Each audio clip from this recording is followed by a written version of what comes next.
আসসালামু আলাইকুম ভিউয়ার্স। আমরা চলে এসেছি ভোলাহাট, যেটি বাংলাদেশের মধ্যে অন্যতম আমের রাজ্য বলা যায়। এটি এত পরিমাণে আম দেখতে পাচ্ছেন একটি গাছে। এখানে তো চারিদিকে গাছ আর গাছ, তার মধ্যে এই যে এই গাছটি বিশেষ করে দেখুন আপনারা, মনে হচ্ছে যে ডাল ফেটে গাছ গাছ থেকে আম মানে হয়েছে। আল্লাহর আসলে এটি কি বলবো, দান ছাড়া আর কিছুই নয়।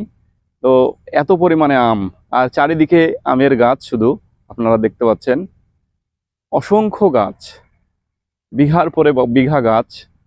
আর এখানে সামনে আরো একটি জিনিস আছে, সেটি হলো যে 300 বিঘার একটি আমের বাগান আছে। সেই বাগানটি আপনাদেরকে দেখাবো। তো চলেন দেখা যাক।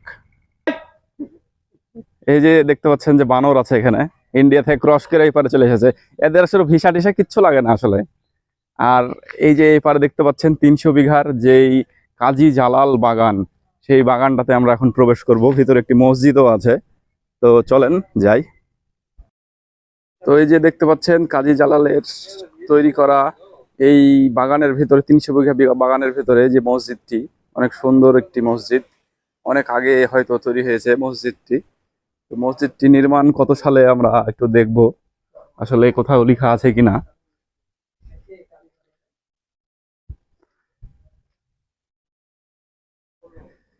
তো যে 300 বিঘা যে এই বাগান দেখতে পাচ্ছেন, শুধু আমের গাছ এখানে।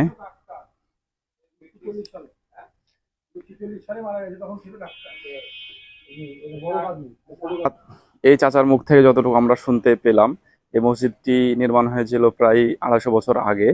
আর এই 250 বছর আগে ইনাদের এখানে পৈতৃক ভিটা এটি। এই যে পাশের এগুলাতেই মানে বাড়ি ছিল আর কি। আর ওনাদের যারা পারিবারিক গোরস্থান এখানে এটি। এই যে তাদের, আপনারা দেখতে পাচ্ছেন, মরহুম ওয়ালি বিবি 1895 সালে মৃত্যুবরণ করেছেন। আর এখানে মরহুম শাহিদা বিবি মৃত্যুবরণ করেছেন 1916 সালে। এখানে যেটি আপনারা কাজী জালাল নামে পরিচিতি এই বাগানটি পেয়েছে, সেটি হলো মরহুম কাজী জালাল আহমেদ। মাননীয় উনি সচিব মহোদয় ছিলেন গণপ্রজাতন্ত্রী বাংলাদেশ সরকার। উনি মৃত্যুবরণ করেন 1311 2005 সালে। এখানে তাদের সব পারিবারিক এটি গোরস্থান। এটি সম্ভবত কাজী আজহার উদ্দিন আহমেদ, তার এটি হচ্ছে বড় কাজী। তো আমরা এখন কাজী জালাল যে বাগানটি, সেই বাগানটি থেকে বের হয়ে যাব। তো সবাই ভালো থাকবেন, সুস্থ থাকবেন। সবাইকে আসসালামু আলাইকুম।